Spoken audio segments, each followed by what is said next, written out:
Let's stay with the topic of bridges and move on to our next discussion. Building a bridge from global trends to regional opportunities. For this purpose, I'm welcoming Dr. Arno Probst, Chairman of the Fehmarnbelt Business Council, FBBC, and Vice President of Lübeck Chamber of Commerce and Industry. And his Vice Chairman of the FBBC, Mikael Svane, who serves as CEO of Danish Transport Federation at the Confederation of Danish Industries. The two are your hosts for the next 45 minutes. Enjoy and enjoy. Have fun. Yeah, thank you, Linnea, for your nice introduction and a warm welcome from the Fehmarnbelt Business Council from our side here today. And I think it's quite hard to cope with the program that we had now right after lunch, having this wonderful music and band, and then having a wonderful poetry slam. And now we're going back again into the content deep dive with issues that we would like to present you in a real international discussion. And we're very proud to have a number of international people on stage, virtually or in physics, from Denmark, Sweden, and Norway, and Germany, of course. And especially I'd like to welcome my counterpart from Denmark, Michael, with the moderation that we do together. Thank you, Arno, and very privileged to be here today. I think that the perspective of regional possibilities also counts in a global world laid down by the pandemic, and it is even more important today to focus on the possibilities. One of the founding fathers of the European Union said, if I had to start once again, I would start with culture. Nowadays, I think that we will start with climate and the climate changes. So back to you, Arno. Thank you, Michael. Building a bridge, actually building a tunnel, from global trends to regional opportunities is the issue that we want to discuss today. And well, the situation is that the region between Hamburg and Oslo already is quite pioneer in development, improvement, implementation, export of green solutions in Europe and even beyond. To build on these strengths and to further develop these strengths on an international level, on a regional level for our region, that's the issue we want to discuss, not only with you, and I think to introduce Karina William in the chat office. I want to make sure that there's lots of questions coming in the chat in this virtual format. So if you have any questions during our discussion, we would be very happy if you send them into the chat room, and Karina, I will ask her from time to time, picks up questions that we discuss here with all the audience up front together. And I'd like to introduce our first guest today, and it's a warm welcome to Matthias Goldman, who is the Chief Sustainability Officer at Sweco. Sweco is Europe's largest technical consulting firm.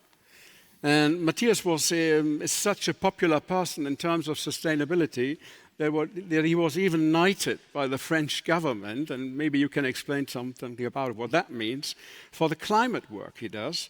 And he's elected Sweden's most popular and influential person in terms of sustainability issues. And in the chat that we had up front, of course, to this panel, he gave the following quote: he would love for us to see the bigger picture in the discussion. What does this mean for European integration? How is this part of a beyond COVID restart for our region?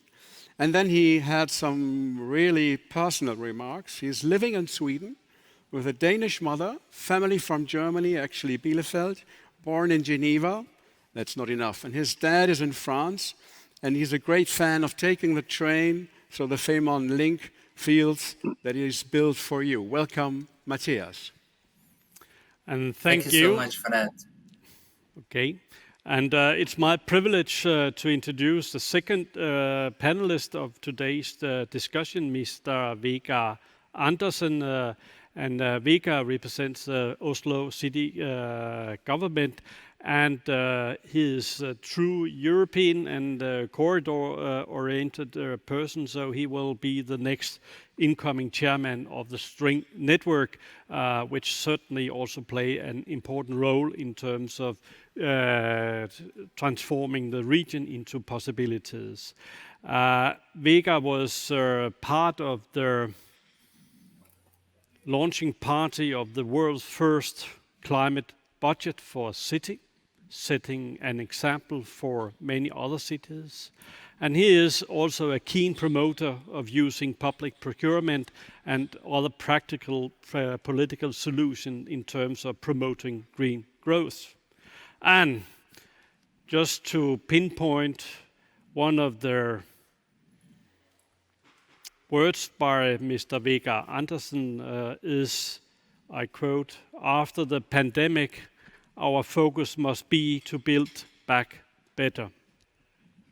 And to build back better, it will promote not only to cut emissions, but to foster a clean, a green, and future-oriented economy, not only in the various countries, but throughout the Fehmarn Belt corridor.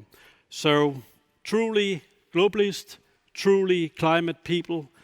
So back to you, Arno. Thank you for this one, Michael. Coming back, Matthias, to you actually, as the first question to pose to you, because since sustainable technology and sustainable economics play historically already a certain role in Scandinavian economy historically.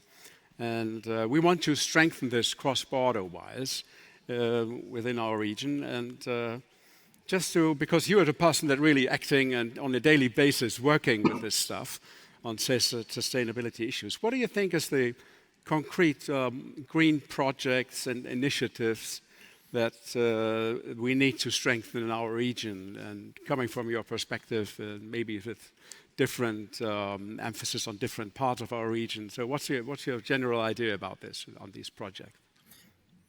I think that's a great question, and this whole Fehmarn Belt Days initiative is a great initiative, really helping us to cooperate better throughout the region, and probably, hopefully, understanding that what we do on our own, as Swedes, as Danes, as Norwegians, or even as Germans, may not be big enough to really reap the full benefits that we can have through cooperation.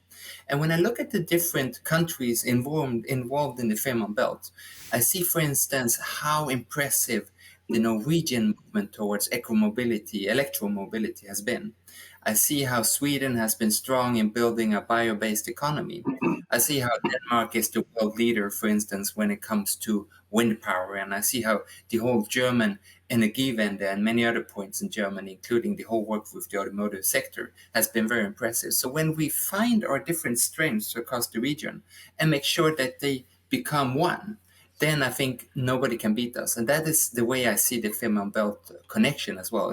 It's not just a tunnel and a bridge. It's much more than that. It's connecting the dots and making sure that the individual leadership that we can find in different parts of the region really gets together so that we step up to the solution. And that is why also it's so to the exact date, right moment now, because we are now finally getting out of the pandemic and starting to be able to think, what is a long-term strategy here? Not just making sure that the enemy recovers, but making sure that we, in the words of President Biden, build back a whole lot better than before. Yes, thank you, Matthias, for your comments. Would you say that you were talking about the pandemic and the exit COVID issues? Is there a certain link between the mind change taking place at the moment in terms of our business life, our private life, our life in general? And how does it relate to maybe some COVID experience? Because we had the sustainability discussions up front already. But I think it's all accelerating at the moment. So what's your view on that? And how do we keep that in the future to change things? Yes, there's a lot of important lessons from the pandemic. First of all, a lot of things that we thought impossible just a year and a half ago are possible. For instance, that we are throughout the world connecting just like this for webinars, but also for important business meetings and political meetings. Secondly, that we realize that the drop in emissions and the improve in air quality that we need can be done. This is not the way we wanted it. We don't want to do things by shutting down. We want to do it by improving quality of life, but it still gives us a momentum towards the future. And thirdly, we need to restart the economy. So we know now that there's money around and we have this opportunity to fund a better future. What worries me with the pandemic and what we learned there is also that we're becoming more isolated. We are afraid of human contact. We are told to perhaps not use public transport. We are told to it's better if you just stay at home. And as you mentioned in your introduction of myself, I am very sure that the pandemic, or even that the pandemic cannot stop us from being pan-European or even pan-global. We need to cooperate more. We need to meet more, not less. And when we meet, we should do that not because it's a 9-to-5 daily routine, but because it helps us develop as a society. And that is why it's so important when we build back better and when we get out of the worst part of the pandemic, that we do it partially with things just like this, big infrastructure investments that are built for us to connect much more and develop together. Thank you, Matthias. I think there's lots of stuff on what you described already that we will discuss within our panel within the next couple of minutes, also maybe with some chat questions from the audience. Michael. Yeah. And Vega, I quoted one of your sayings, namely that it was about to build back better. And you have been in Oslo, and you are the incoming chairman of the String Corporation, setting concrete samples for what would be your vision in a world that are going to reopen after the pandemic. Certainly, the toolbox of many governments and politicians have been to close down borders, travel restrictions.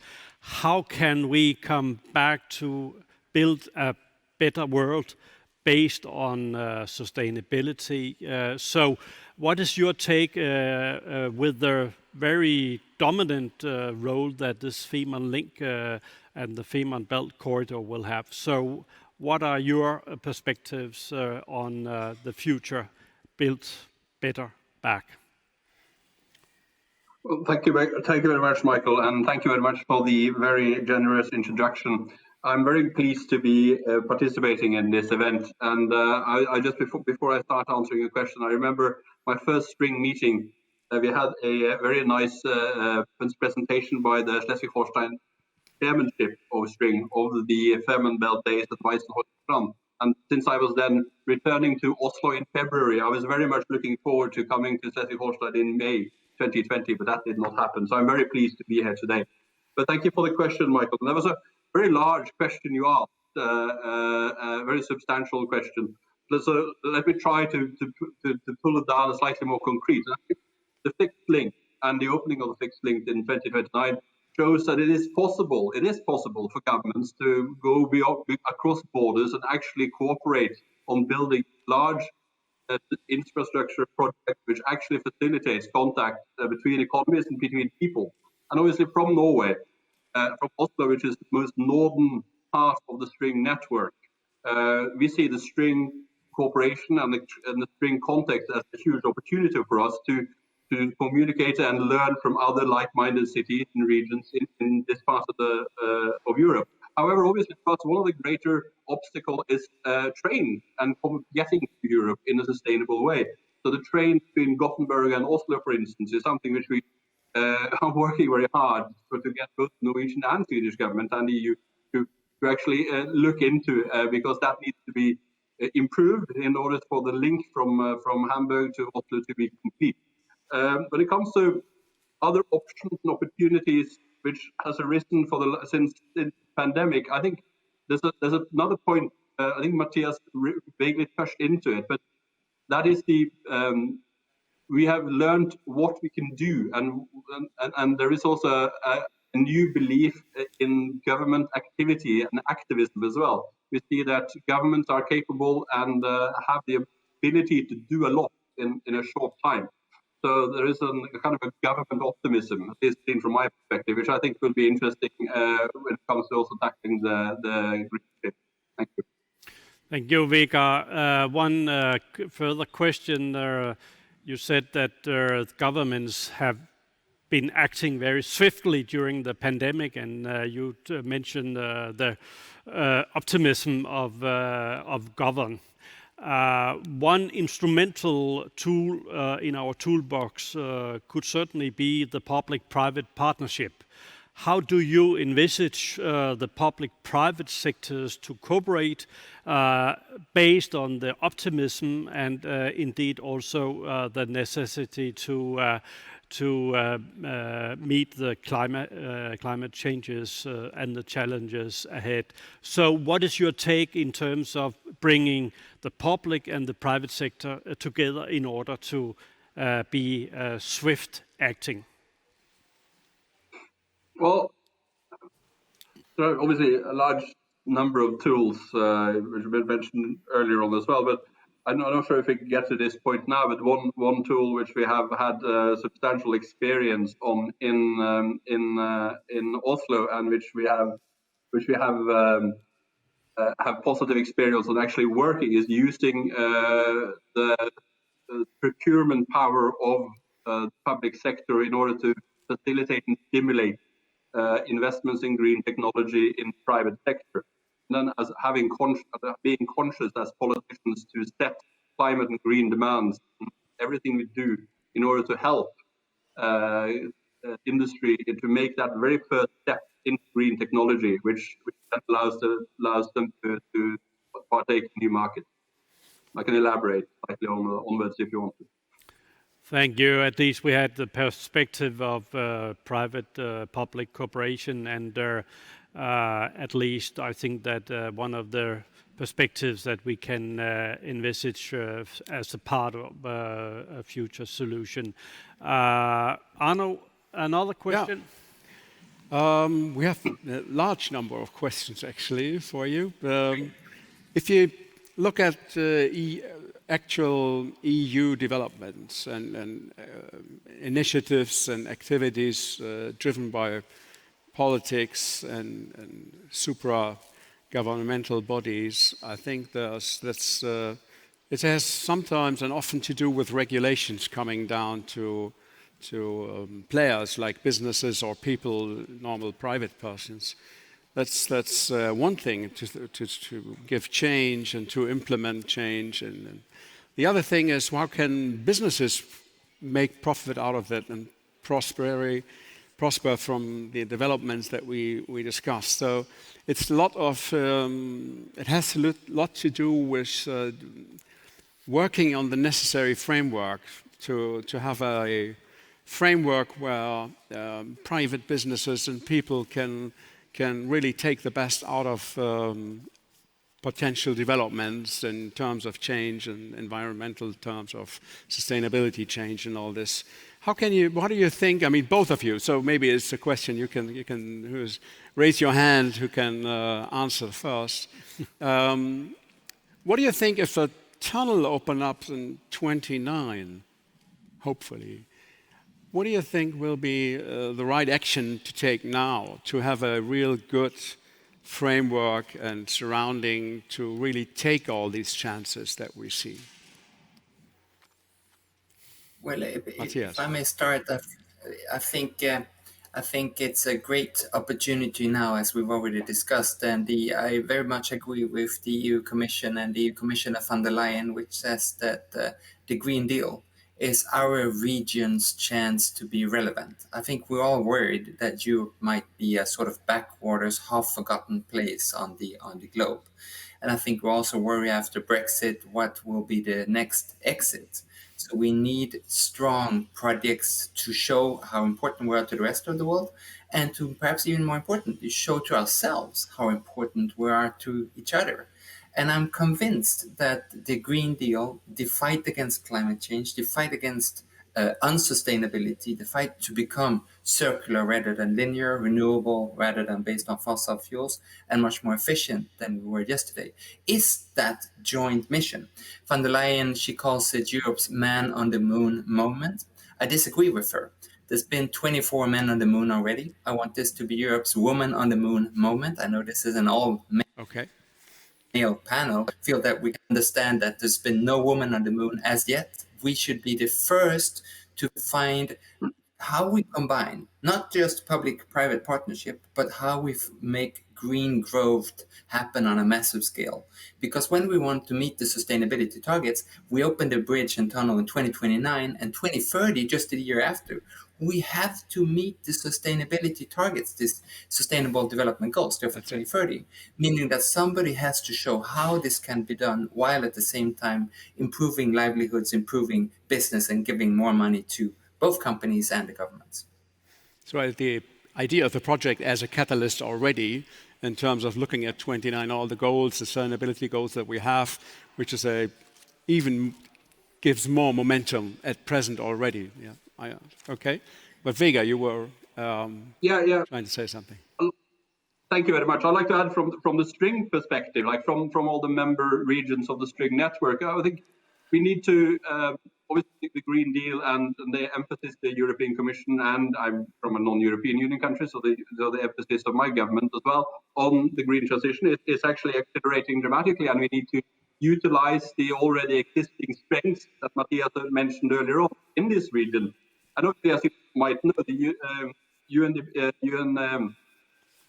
UNODC identified quite recently that the region between Oslo and Hamburg has a massive potential to become one of these green mega region, a green hub, because of all the first movers in green technology, which is already located in this region. So we need to maybe talk up and promote the idea of moving to this part of Europe as this is the center of green innovation. And to be quite frank, with the stability, physical stability, the high level of competence in our workforce, excellent infrastructure, excellent free school, free healthcare. There is no reason if you set up a tech company or a tech company that you should consider moving to Silicon Valley when you can move to Malmö, Gothenburg, or Hamburg. Okay. Thank you, Vega and Matthias. Vega, you just touched on the question about competences and attracting global talents. I thought it was you, Matthias, that just said to become one. Basically, from a business sector view, I think that we are always relying on national policies. When we are discussing infrastructure policies in Denmark, Sweden, or in Germany, or in Norway, we are normally focusing on our national initiatives. How do we secure, or how do we, so to say, get even more focused on a cross-border cooperation? Because having a corridor and become one in a region also demands that we are going to be even closer to each other. So how do we combine the strengths of the national policies instruments going along with a corridor and a region that should become one, not only in our own sense, but also with the approach from the world outside our region?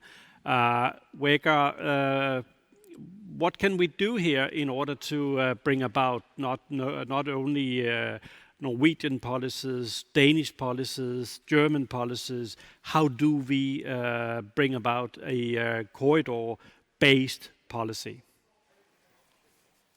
You're asking some rather tough questions. Obviously, there is tension in any country.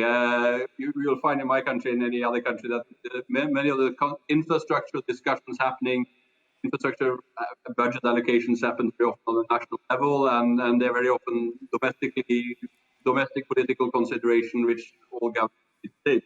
So I think so. There is obviously a bit of an uphill battle in most countries. However, we find inspiration that you have succeeded within Denmark and Germany, and also that some years ago, Sweden and Denmark also succeeded in constructing cross-border infrastructure. I think what you need to do is to not make a regional perspective which is cross-border a threat to the perception of the national politics. And I think that's to make people buy into the idea there's actually something in control. Easier said than done, I suppose. But you pointed out some excellent dilemmas there. Thank you. And Matthias, your perspective on this? Yes, let me agree with Vegard there. When I years ago started out young in the environmental movement, one of the things we were all against was the bridge between Copenhagen and Malmö. Years later, we see that that bridge has really helped us to commute more sustainably, and more importantly, it's helped us create an Øresundsregion, or Greater Copenhagen region. And I think I've been involved in so many different Nordic projects where the reason we do a Nordic project has been because we want to do a Nordic project. So we need to first find why is it relevant to the citizens and the companies to find a joint solution. And once the bridge between Copenhagen and Malmö was in place, we started having many people who wanted to live on one side and then perhaps work on the other side, or study on the other side, or had their loved ones on the other side. So there was a popular demand to find solutions. And if there's not a popular demand, it comes from above, it comes from a Nordic Council idea that we should do something together, it's never going to happen. I am not convinced, however, that we should use the corridor. And the corridor starts in Norway and ends roughly in Hamburg. I'm not convinced that is a great place or region for legislation. And I'm also excited about, I'm actually right now in a room in Barcelona where I took the train from Stockholm to Barcelona, disappointed that it didn't go faster, understanding it will go faster in the future, and also understanding that the Fehmarn Belt doesn't stop where the corridor on paper stops. It is actually a pan-European project, and we need at European level a better understanding of what are the joint forces here. Where can we find something that's relevant to all Europeans? And if we say it's just a corridor and it ends in Hamburg, most of Europeans are not going to find that sufficiently important to support. And my own government in Stockholm are going to say, well, we're outside of that corridor, so why should we try and help that? So I want to make sure that this is much more of a pan-European project than a corridor.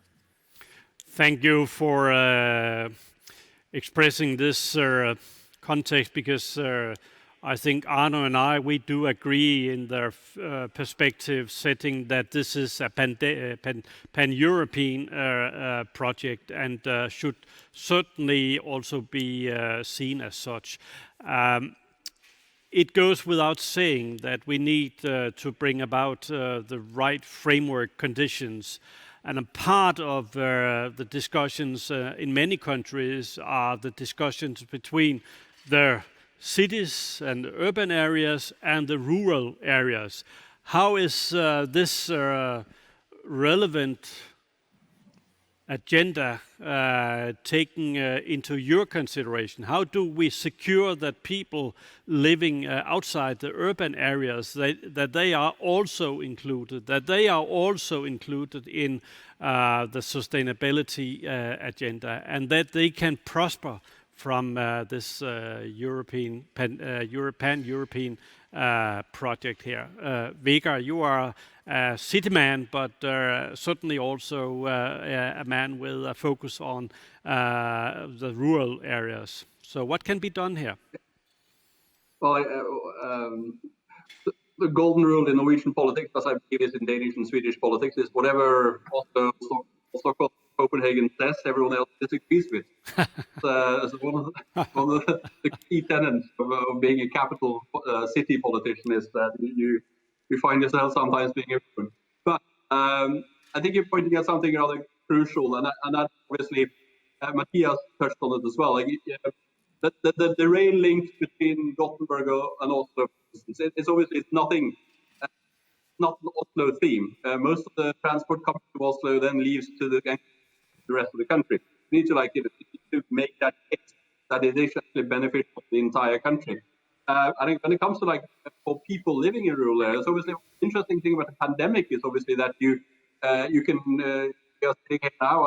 If I was in Oslo or if I were in rural Norway, it wouldn't really make a difference because I'm still participating in a conference in city. So technology as well opens up some possibilities. I would assume, but otherwise, what we see with many of the tech businesses in the region is they're not necessarily based in a large city. They might be outside the city, between cities. So it's not that black and white. I think both Matthias and you pointing out some really crucial points that we need to make this that it's not a city islands of cities cooperating, but those are regions and areas. Thank you. Thank you. Matthias, Very much agree with Vegard, but also want to take into account that we have until recently believed that the urbanization can go one way only. We're now learning that that's not necessarily the truth anymore. And certainly that when we see urbanization, it will not always be inner city center of Oslo, Copenhagen, Gothenburg, and Hamburg, but it might very well be two smaller cities where we can have the 15-minute city where you have everything within reach. And if those urban but not very huge urban areas are not within the scope of this corridor, I think many of those stakeholders that should be on our side are going to find this either not relevant or even against what they are looking for.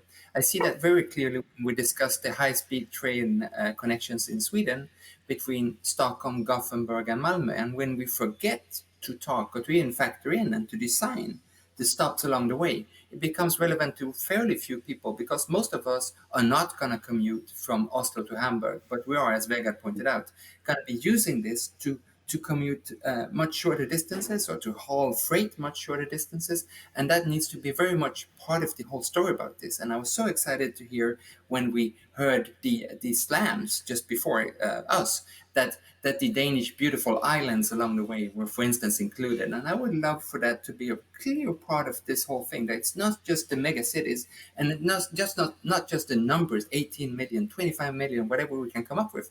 It's also all the different small parts of society that gets connected to the outside world and that gets a better connection with each other thanks to the Fehmarn Belt.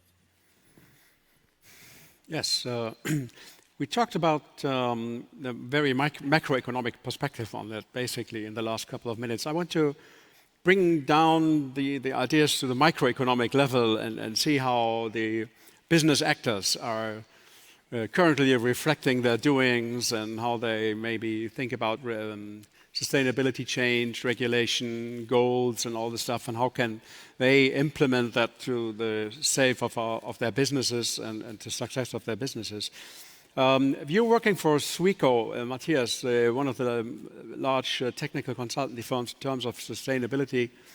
How do you see that at the client's perspective from the one side or your own perspective? What are you really, as an organization, do differently at present rather than 2-3 years ago maybe? Or what are your plans in the future? Not going too much into detail, but very personal question.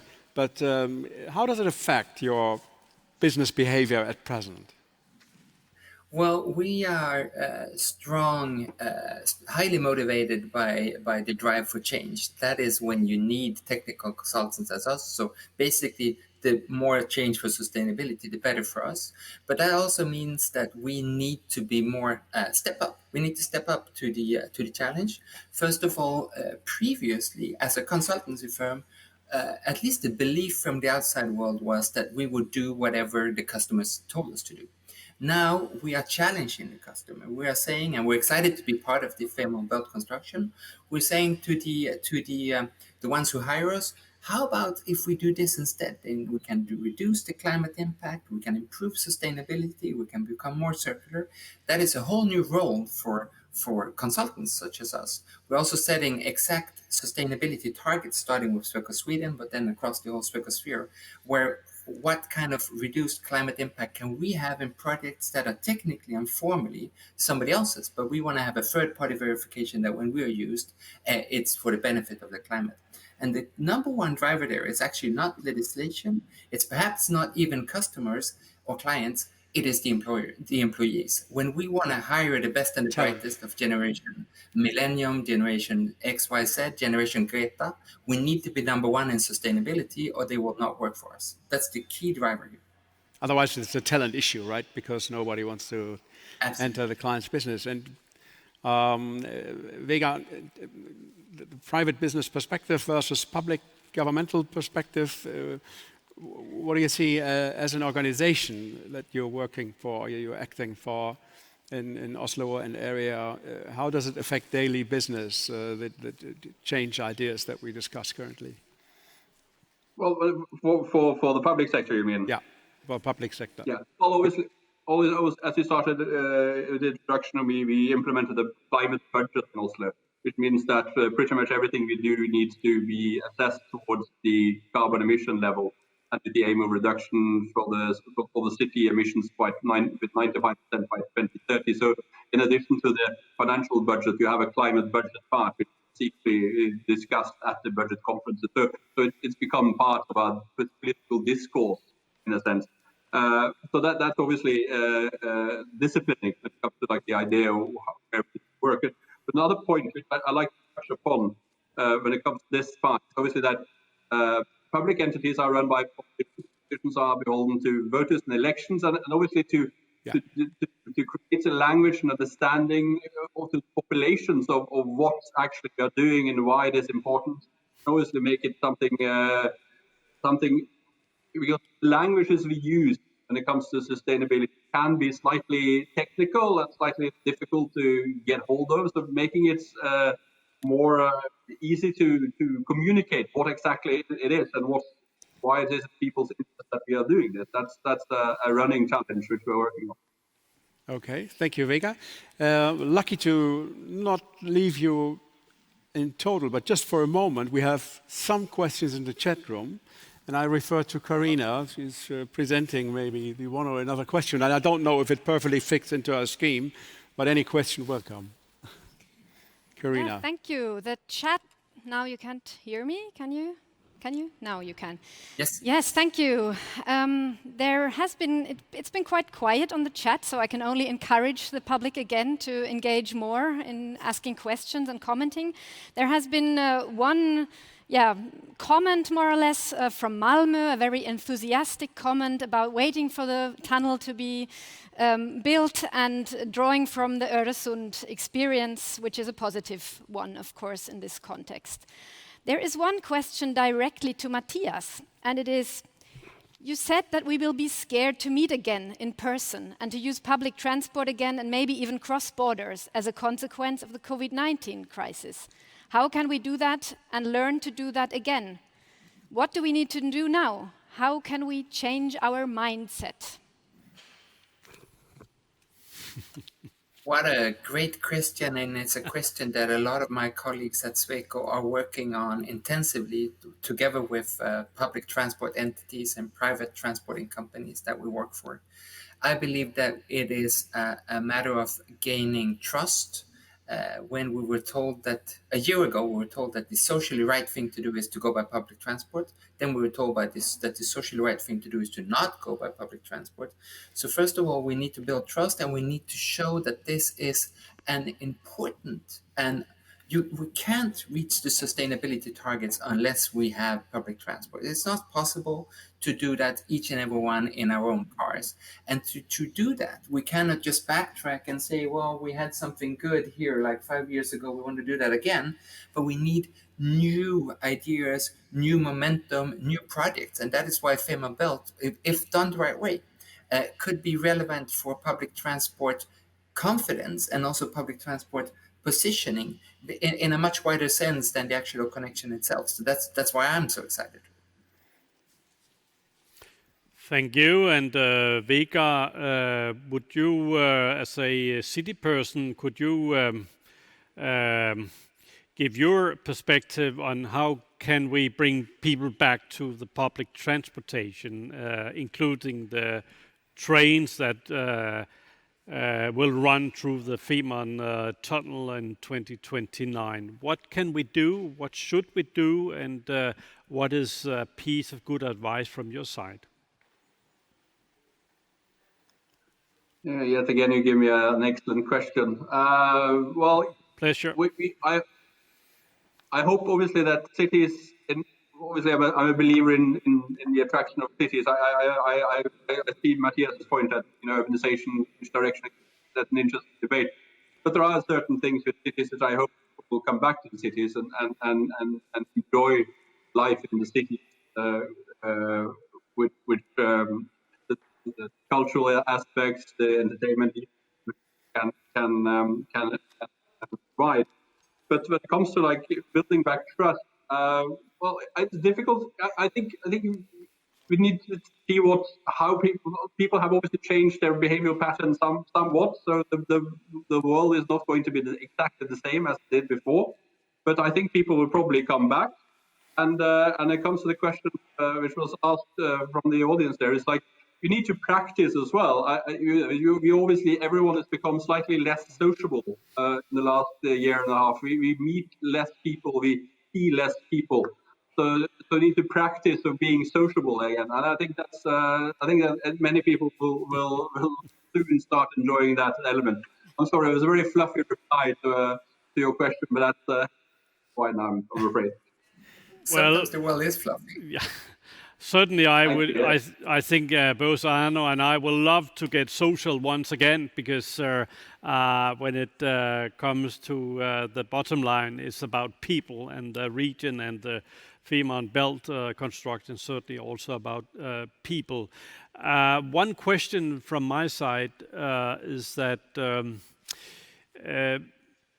you said, I think it was, I can't precisely remember whether it was you, Vegard, or Matthias. One of you mentioned the optimism in govern, that the pandemic did show that the governments can actually act very swiftly.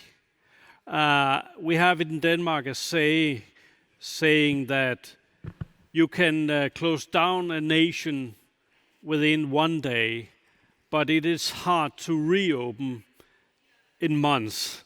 So how do we transform this kind of swiftly action towards even more challenging, outstanding challenge as the climate change, and that we need to reach specific climate goals within a specific timeline. So how do we transform this kind of swift actions to a reopening that will not just take months and years? So what will your advice be to your Prime Minister, Vegard, or to the Prime Ministers of the different countries that are represented here today?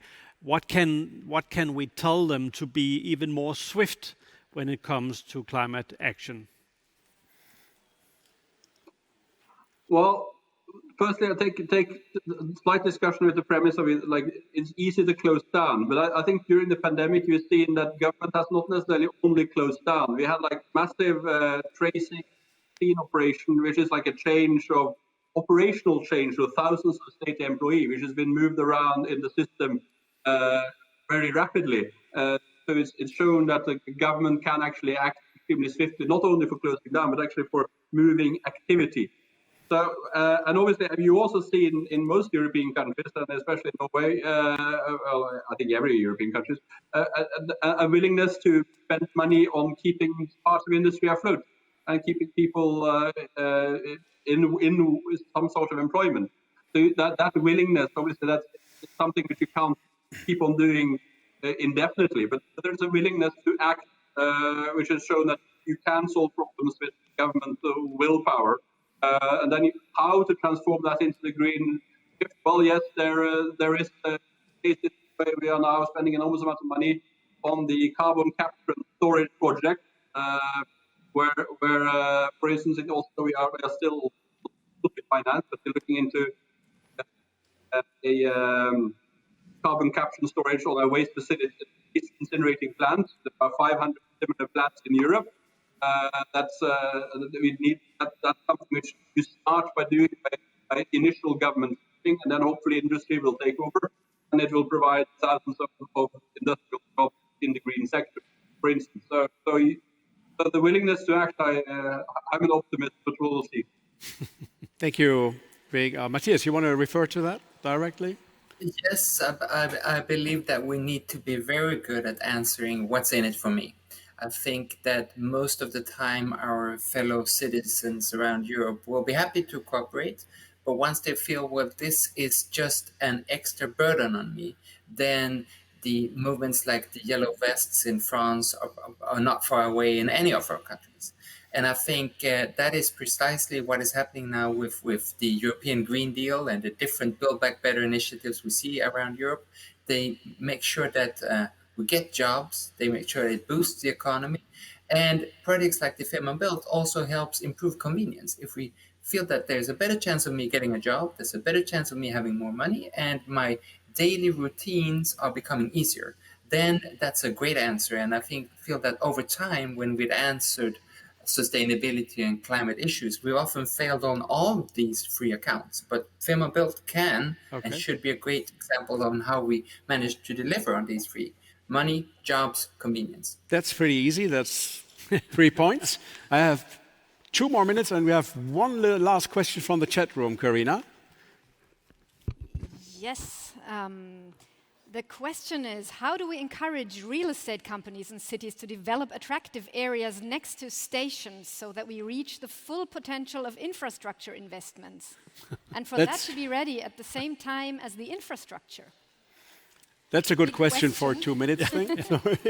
Okay. But maybe quick answer from both of you before we finish the session. I'm not very worried. When we're building the high-speed train in Sweden, as the government decided together with the cooperation parties, the cities along the track were asked what they would build next to the stations. And when we see stations around Europe where high-speed trains connect and where trains are no longer connected to noise and even exhaust and pollution, then these are going to be attractive areas. So I'm not very worried. Let's get there, but that's not my main headache. Vegard, another comment? Yeah, I would agree. Proximity to transportation of any sort is, in large cities seen as beneficial for your property prices. so yeah, hopefully it will become like this with the train link. So that's a very good final microeconomic statement, Vegard, from your side. I think we're at the end of the session. Michael, thank you very much. From our side, both to you, Matthias and Vegard, as our panel discussion partners. And thank you very much for answering all the quite challenging questions, I suppose. And see you next time physically in the next meeting, maybe next year. Thank you very much, all of you, and to the audience for the chat room questions. Michael. Thank you. Thank you. Tack så mycket.